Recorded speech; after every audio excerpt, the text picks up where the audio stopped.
We begin today's show in Minneapolis, Minnesota, as the Pentagon's placed 1,500 soldiers from the 11th Airborne Division in Alaska to be on standby to possibly be deployed to Minnesota just days after President Trump threatened to invoke the Insurrection Act as protests continue over ICE's immigration crackdown.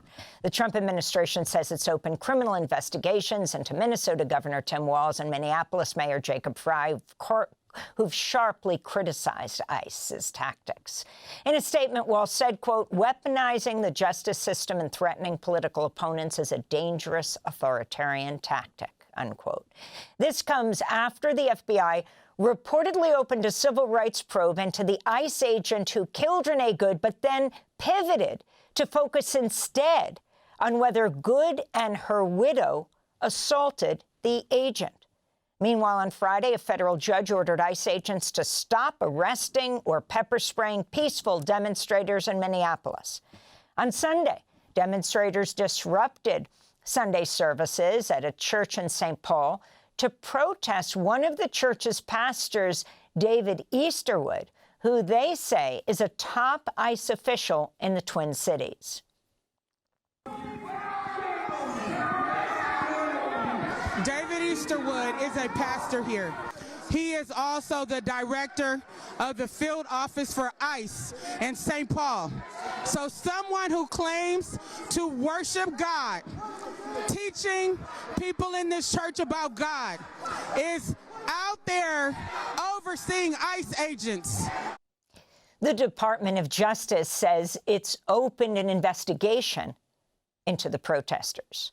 In another development, the Trump administration is being accused of denying legal counsel to many arrested during the immigration sweeps. Multiple attorneys say they've been blocked from seeing clients held at the Whipple Federal Building in Minneapolis. Meanwhile, ICE agents continue to carry out raids in St. Paul. Armed, masked agents battered down the door of a home and, without a warrant, arrested a man led out of home in his underwear in sub-freezing weather. It turned out the man was a naturalized U.S. citizen born in Laos. For more, we go to Minneapolis for a report from Democracy Now!'s John Hamilton on the ground there this weekend, speaking with people about how communities are organizing against the ICE raids. James Schwesnadol is a volunteer with the Community Rapid Response Group on the lookout for federal agents in his Minneapolis neighborhood. Just driving around my neighborhood, kind of picking an area to just keep an eye on, looking out for any ICE or Customs and Border Patrol. Hundreds of legal observers like James now patrol the streets of the Twin Cities each day on the lookout for masked federal agents in unmarked vehicles. And then I'm on a signal chat with people in my neighborhood here, and then there's people all over the neighborhood who are following that signal chat, and if they see a message that ICE is, passing through their block or getting out of their cars on their block or the next block over, they're ready to run out and, videotape, do constitutional observing, blow whistles, let neighbors know that ICE is on the block and it's not safe to come outside. Activities like these are protected by the First Amendment, but that hasn't stopped federal agents from deploying violence against people who track their movements. Now, get out of the way. Move your car now. You're obstructing. Get out of the way. Get out of the way. Patty O'Keefe is a 36-year-old South Minneapolis resident who learned that lesson firsthand. I live about 8 blocks away from where Renee Good was murdered, and last Sunday, January 11th, I was out patrolling and observing ICE with my friend Brandon when we were violently arrested and detained. When we got on the scene, the ICE agents were getting back into their 2 vehicles. There were a number of people who had shown up by that point, and so they decided to leave the area. So they turned down a side street, and we proceeded to follow them on that side street and continue blowing our whistles and honking our horns.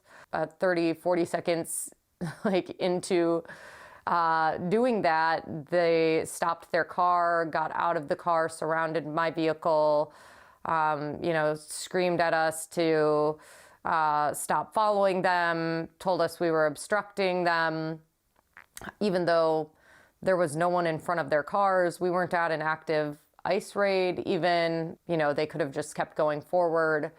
And then one of the agents proceeded to spray pepper spray into the front windshield vent of my vehicle. So we got pepper spray in the car, which was, hurt our eyes and our mouths and our throats. And they got back in the vehicles, kept driving. And when we didn't turn around, they stopped the car again, got out. You can go forward. We are not obstructing. We are not obstructing. You can go forward. You can go forward. We're not obstructing. We are not obstructing. We know our rights. They broke our 2 front windows and dragged us out, arrested us, and brought us to detention. Get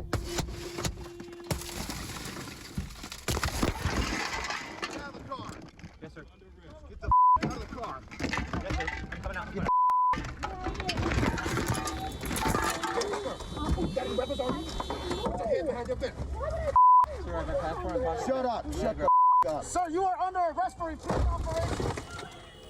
I was in the vehicle with 3 ICE agents, and as soon as they all got into the vehicle and shut the doors, they just immediately started taunting me, making fun of me.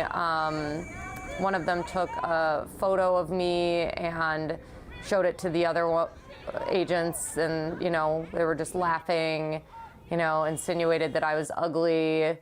And then one of the agents, the one who had sprayed the pepper spray into my car, proceeded to say, "You guys got to stop obstructing us. That's why that lesbian bitch is dead," referring to Renee Good. Do not break window. Other legal observers have experienced physical abuse. A disabled U.S. Marine Corps veteran named Sky suffered bruised arms, hands, and legs after being violently pulled from the driver's seat by federal agents. Get out of the car. Put the car in park. Get out of the car. Put the car in park. Get out of the car. Get out of the car. You know I'm a Marine Corps veteran. I don't care what you are.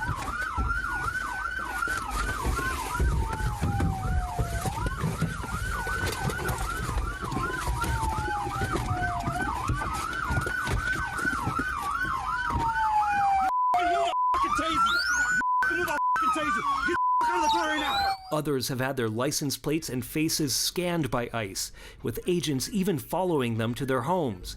ICE is at my house. This is an intimidation tactic. Yeah. Judy and Noah Levy were at their home in St. Paul on January 6th when they got an alert. Someone from my book club sent a message on the group chat that, hey, I think ICE is staging in the parking lot of a grocery store that closed down several blocks away. So we drove over, and there were about 8 SUVs lined up kind of tail to tail. Some had plates, some didn't. They stopped us almost right away. They stopped traffic. The first car that was behind them was about to take a right-hand turn. They surrounded him. There were like 5 agents that we could see from, several car lengths back where we were. We could hear that they were giving him a really hard time. No, he's alone.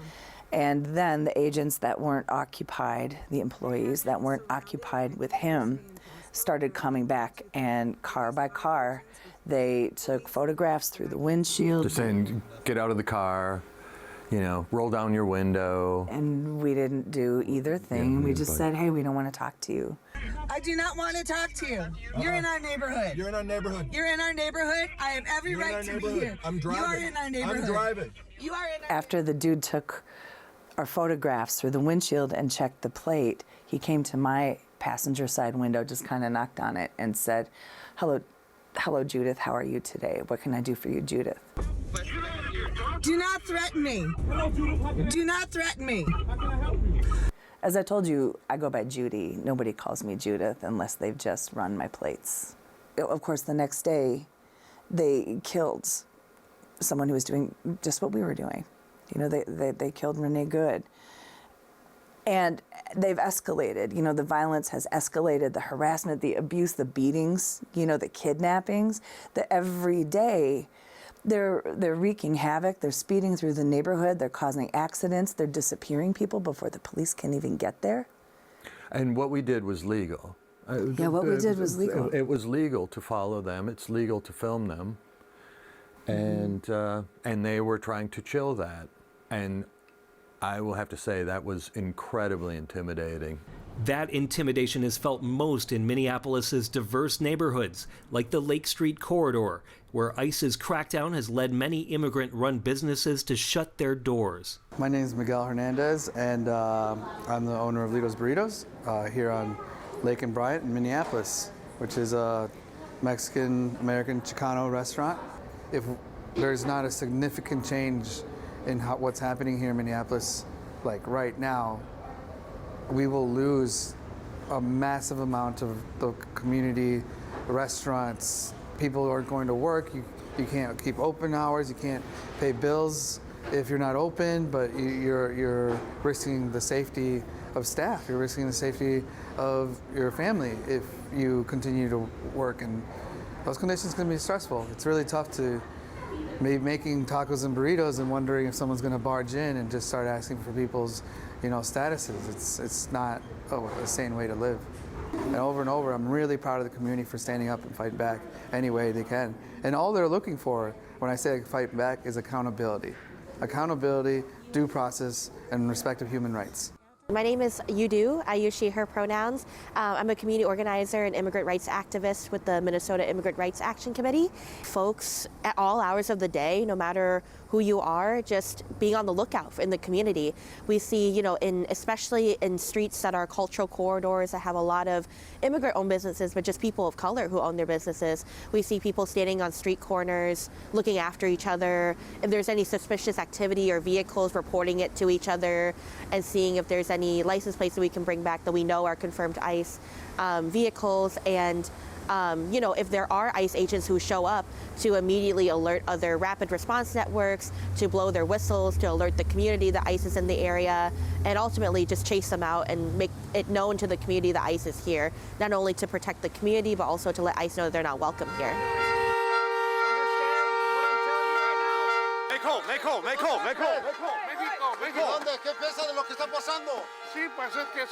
As ICE agents openly use racial profiling to determine who they stop, some of Minnesota's indigenous citizens have been detained, sometimes violently.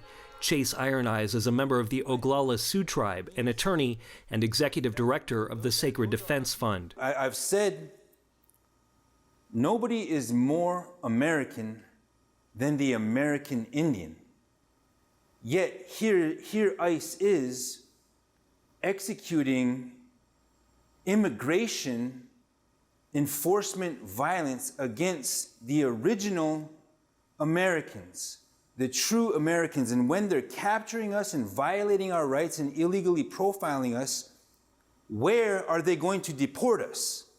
Where could they possibly deport us? So it is a legal impossibility for ICE to be doing what they're doing to Native American people right now. Get out. Just get out. Just get out, Beto. Just get out, Beto. Please, they're mean. There's a Native woman with her nephew, another Native American, driving in Minneapolis, St. Paul area, and they're pulled over and profiled. And probably because they look like us, we look like them. The people that ICE is trying to target, one demographic, are those people who are indigenous to the entire Western Hemisphere. We're citizens. Okay, then show your ID. Get your ID. Show you what the We're native. What are you doing? They pull this family over, and the auntie, the aunt, is doing her best to maintain decorum under those extremely stressful circumstances. Just get the ID. Get the ID. She's complying with everything that the ICE officers are stating, and they're asking for her nephew's driver's license. He's driving, he's 20 years old. I have a son about the same age. He never takes his driver's license or his wallet anywhere. So he's having a hard time finding his license. At the same time, ICE is using a facial recognition technology, and they're scanning his face, and they begin to beat him, physically attack him and assault him. And this woman, I don't remember her name, but she's looking in to the camera, and she is calling out for help. Let him scan your face. Why'd you hit him? No! Stop! What are you doing? No! Why are you hitting my nephew? Okay. Hey, out there. Stop! Okay, Beto! Beto! No! Do not move. Do not move. Do not move, okay? The violent arm of the state, which is ICE at this time, is staring her down, and they begin to beat her nephew, and she begins to cry. And by the end of it, they scanned his face and found out that he is a United States citizen.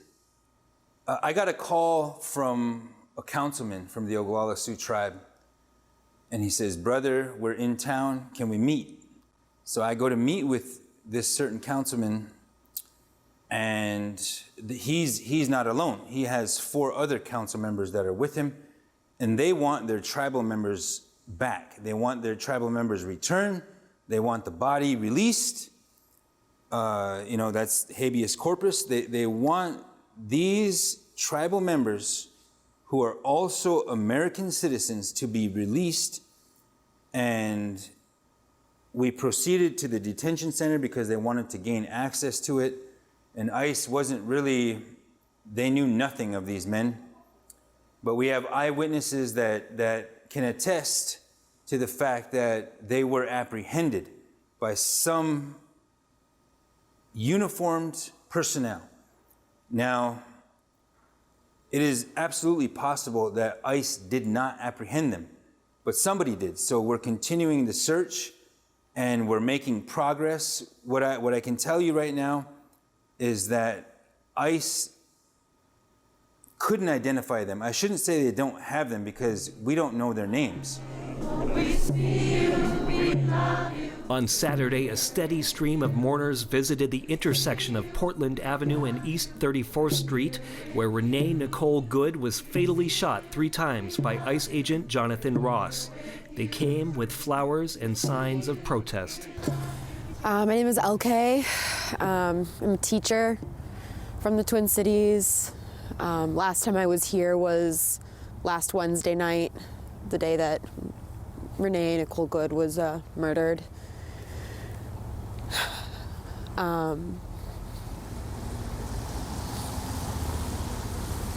This is unprecedented. I mean, I have kids emailing me about what's going on and the presence in their neighborhoods and at their front doors, and the very things that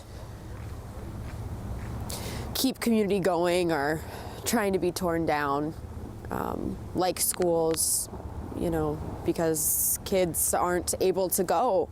They can't go and they can't learn and they can't create, and everybody's in jeopardy. It's not, one type of person. It's literally everybody. For Democracy Now!, I'm John Hamilton in Minneapolis, Minnesota. Special thanks to John Hamilton. Thanks for watching Democracy Now! On YouTube. Subscribe to the channel and turn on notifications to make sure you never miss a video. And for more of our audience-supported journalism, go to democracynow.org, where you can download our news app, sign up for our newsletter, subscribe to the daily podcast, and so much more.